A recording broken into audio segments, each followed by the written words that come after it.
Assalamualaikum warahmatullahi wabarakatuh. Salam semangat dan salam sejahtera untuk kita semuanya. Bertemu lagi dengan Ibu dalam kegiatan pembelajaran kimia hari ini. Bagaimana kabar kalian hari ini? Ibu harap mudah-mudahan kalian senantiasa dalam keadaan sehat dan tetap semangat untuk mengikuti kegiatan pembelajaran kimia pada hari ini. Sebelum memulai pembelajaran, mari kita berdoa. Berdoa dimulai. Baiklah anak-anakku sekalian, hari ini kita akan mempelajari tentang makromolekul. Nanti di sini ada 3 yang akan saya bahas, yaitu karbohidrat, protein, dan lemak. Untuk penjelasannya silakan disimak berikut ini. Yang pertama yang akan saya bahas terlebih dahulu itu mengenai karbohidrat. Nah, karbohidrat itu merupakan suatu polimer yang mengandung unsur C, H, dan O. Ada karbon, hidrogen, dan oksigen. Berdasarkan monomer yang menyusunnya, karbohidrat digolongkan menjadi 3, yaitu monosakarida, oligosakarida, dan polisakarida. Kita akan bahas dari yang pertama dulu, yaitu monosakarida. Nah, monosakarida itu mengandung gugus hidroksil atau gugus OH yang banyak, sehingga untuk monosakarida itu sering disebut dengan polihidroksi. Nah, monosakarida ini merupakan gula yang paling sederhana dengan rumus molekul CH2ON. Untuk monosakarida itu nanti dibedakan menjadi beberapa, berdasarkan gugus fungsinya dibedakan menjadi 2, yaitu polihidroksi keton atau ketosa, jadi di sini mengandung gugus CO atau keton. Yang kedua adalah polihidroksi aldehid atau aldosa, di sini mengandung gugus CHO. Kemudian berdasarkan jumlah atom karbonnya dibedakan menjadi beberapa. Ini ada beberapa contoh, ada triosa, yang jumlah C-nya adalah 3, kemudian ada tetrosa jumlah C-nya 4, pentosa jumlah C-nya 5, heksosa jumlah C-nya 6, dan heptosa jumlah C-nya adalah 7. Nah, monosakarida itu juga memiliki nama yang unik. Sebagai contoh ada glukosa, galaktosa, dan fruktosa. Monosakarida dapat berada dalam bentuk isomer yang berbeda-beda, oleh karena itu penting untuk memberikan nama yang lengkap. Contohnya ada D-gliseraldehid, D di sini artinya adalah dextrosa atau dia merupakan pemutar ke kanan, kemudian ada G-glukosa, ada D-fruktosa, dan sebagainya. Nama ini menginformasikan bahwa masing-masing monosakarida ini memiliki salah satu bentuk isomernya, yaitu D sebagai pemutar kanan atau dextrosa dan L atau pemutar ke kiri yaitu levulosa. Nah, di sini ada beberapa contoh ya. Kita bisa membedakan mana yang termasuk aldosa atau ketosa. Tadi aldosa itu yang gugusnya adalah CHO, ini adalah aldosa. Ini juga aldosa karena ada CHO, sedangkan yang terakhir ada gugus CO, berarti ini termasuk ke dalam ketosa. Nah, ini ada beberapa contoh kelompok untuk D-aldosa. Nah, kelompok D-aldosa itu punya 3-6 karbon. Yang sering digunakan ya di sini ada ribosa, ada arabinosa, kemudian ada glukosa, ada galaktosa, dan sebagainya. Sedangkan untuk kelompok D-ketosa, ini sama dengan D-aldosa tadi, dia mempunyai 6 hingga 6 karbon. Nah, di sini karena dia ketosa berarti kan dia ada gugus CO-nya. Nah, seperti itu. Nah, kita akan bahas dari monosakarida yang pertama yaitu glukosa. Glukosa dikenal dengan nama dextrosa karena mempunyai sifat memutar cahaya terpolarisasi ke kanan. Kemudian, glukosa terdapat dalam gula merah, buah anggur, madu, serum darah binatang. Glukosa itu merupakan salah satu gula bereduksi. Kemudian, glukosa itu berisomer dengan galaktosa dan fruktosa. Nah, glukosa banyak digunakan dalam pembuatan permen, biskuit, dan roti. Di sini ada struktur dari glukosa ya. Ada rumus Fischer-nya dan ada rumus Howard-nya. Nah, untuk glukosa dia termasuk ke dalam gugus aldosa karena tadi dia gugusnya adalah CHO. Kemudian yang berikutnya ada galaktosa. Galaktosa ini tidak ditemukan di alam dalam keadaan bebas, di mana galaktosa ini bersifat memutar bidang cahaya terpolarisasi ke kanan seperti glukosa tadi. Dan galaktosa mempunyai rasa yang kurang manis dan kurang larut dalam air jika dibandingkan dengan glukosa. Galaktosa sama dengan glukosa tadi, dia merupakan salah satu gula pereduksi. Ini adalah struktur dari galaktosa, di mana karena di sini ada gugus CHO, dia termasuk ke dalam aldosa. Kemudian monosakarida yang ketiga yaitu fruktosa.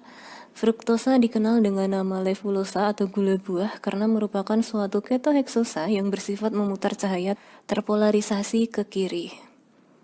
Fruktosa ini mempunyai rasa yang paling manis karena gula yang paling manis itu adalah fruktosa dibandingkan dengan semua jenis gula yang ada.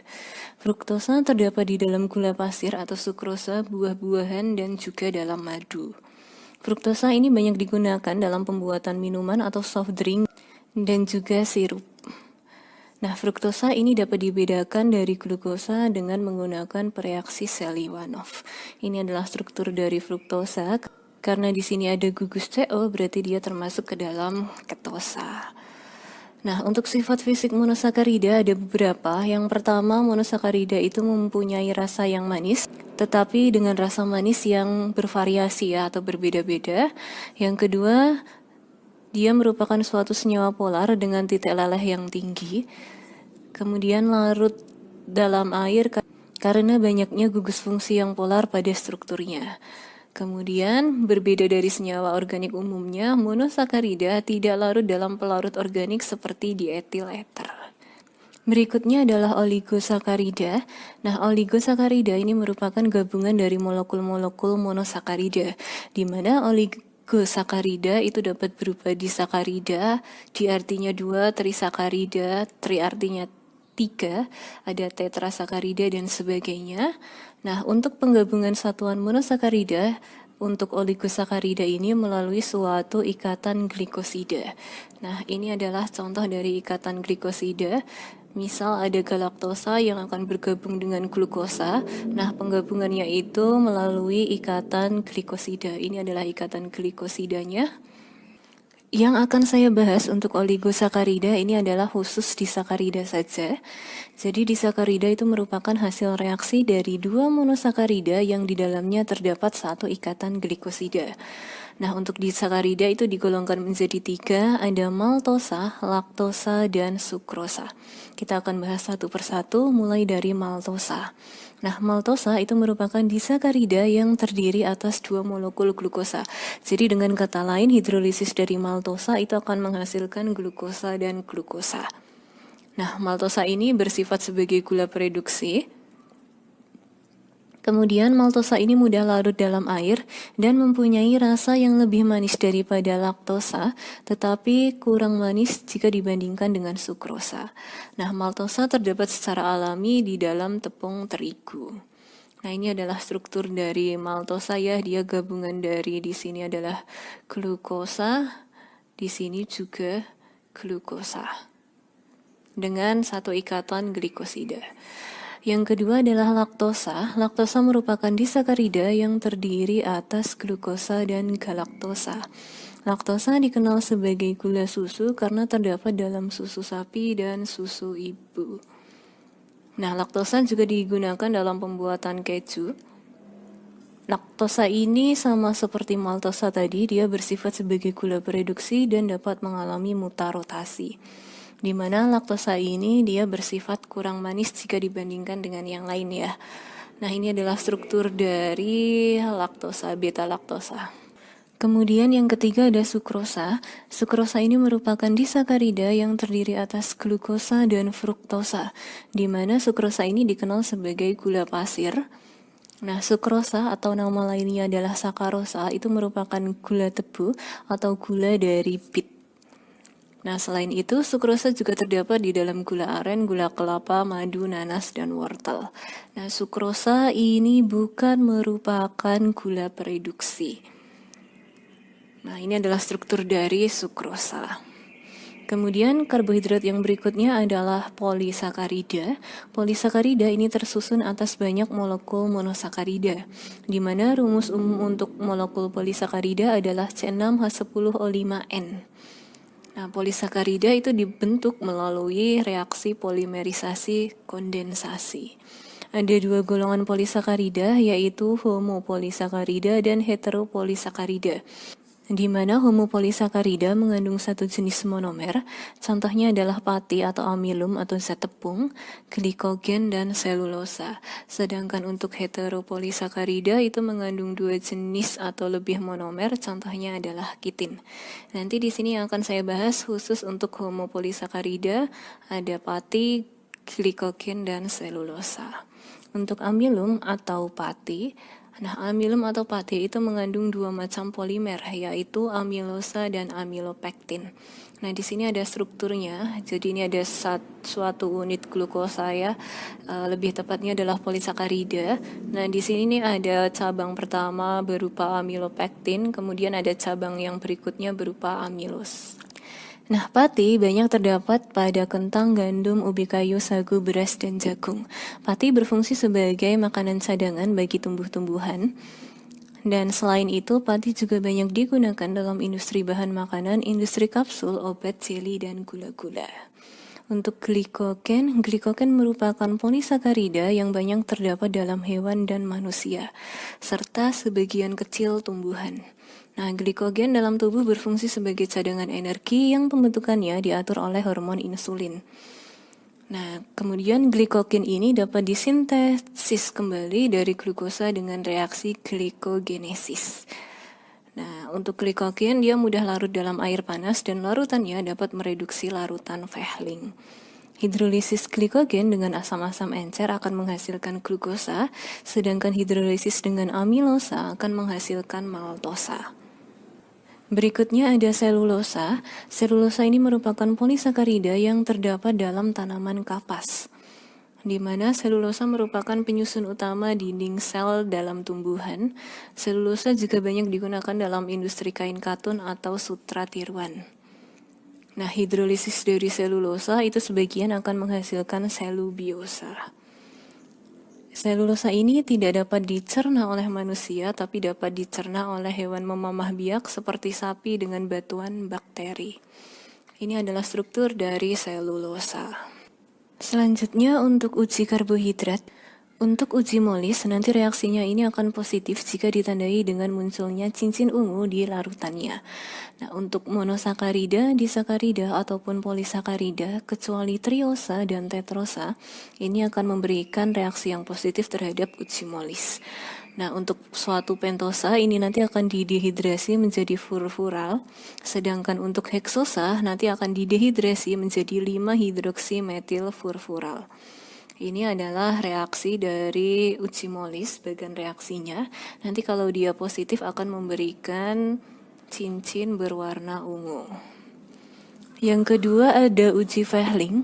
Uji Fehling ini merupakan suatu uji yang dia akan positif terhadap gula reduksi, di mana untuk uji Fehling ini akan positif terhadap monosakarida, baik glukosa, fruktosa, dan galaktosa, dan disakarida, tapi disakaridanya hanya laktosa dan maltosa saja. Sedangkan sukrosa ini tidak dapat dideteksi dengan larutan Fehling. Nanti untuk reaksinya, mekanismenya, larutan basa dari CuOH2 dipanaskan dalam sampel yang mengandung gula tereduksi. Hasil yang didapatkan adalah warna kuning yang tidak larut atau warna merah bata yang berasal dari CuO. Nah, ini adalah bagian reaksinya. Nanti kalau dia positif terhadap uji Fehling akan terbentuk endapan merah bata. Yang berikutnya adalah uji Benedict. Nah, uji Benedict ini digunakan untuk identifikasi keberadaan gugus aldehid dan keton pada gula aldosa dan ketosa. Nah, larutan Benedict mengandung natrium karbonat sehingga tidak terlalu basa. Hasil positifnya berupa endapan berwarna merah bata yang tidak larut. Endapan merah bata diakibatkan dari reaksi ion logam tembaga 2 yang direduksi menjadi tembaga 1. Nah, untuk uji Benedik ini bersifat sangat sensitif hingga dapat mendeteksi kadar glukosa sebesar 0,1%. Nah, dan ini sangat sering digunakan untuk menguji sampel urin dan darah. Nah, ini adalah uji Benedik. Nanti kalau dia positif, dia akan terbentuk endapan merah bata. Yang berikutnya ada uji Tollens. Uji Tollens ini digunakan untuk identifikasi karbohidrat dari golongan aldosa dan ketosa. Hasil positif akan terbentuk endapan cermin perak jika sampel tersebut mengandung aldosa. Nah, sedangkan ketosa nanti dia tidak akan bereaksi atau negatif terhadap uji Tollens. Nah, ini adalah mekanisme reaksi untuk uji Tollens, akan terbentuk endapan cermin perak. Berikutnya ada uji Seliwanov. Uji Seliwanov ini bertujuan untuk membuktikan adanya ketosa, dalam hal ini fruktosa, atau membedakan antara glukosa dan fruktosa. Nah, fruktosa nanti akan bereaksi positif dengan menghasilkan warna merah, sedangkan glukosa tidak memberikan warna merah. Dasar teorinya adalah dehidrasi fruktosa oleh HCl pekat yang menghasilkan hidroksimetilfurfural, dan dengan penambahan resolsinol akan mengalami kondensasi membentuk senyawa kompleks berwarna merah. Nah, ini ya, nanti akan ada berwarna merah kalau dia positif terhadap uji Seliwanov. Yang berikutnya ada uji iodin. Nah, uji iodin di sini khusus untuk identifikasi amilum, selulosa, dan glikogen. Nah, jika sampelnya itu nanti berwarna merah kecoklatan, berarti sampel itu mengandung glikogen dan sebagian pati. Sedangkan kalau muncul warna biru ungu, berarti sampelnya mengandung amilum. Dan kalau yang muncul itu nanti warna merah anggur, berarti sampel mengandung dextrin. Ada beberapa kegunaan dari karbohidrat. Yang pertama sebagai sumber energi utama tubuh, kemudian menjaga keseimbangan asam basa tubuh, membantu penyerapan kalsium, membantu metabolisme lemak, melancarkan pencernaan, sebagai pembentuk kerangka struktur RNA dan DNA. Oke, cukup sekian untuk pembahasan dari makromolekul untuk karbohidrat ya. Nanti untuk protein dan lemak akan saya jelaskan di video berikutnya. Jika ada yang mau ditanyakan, silahkan ditanyakan. See you.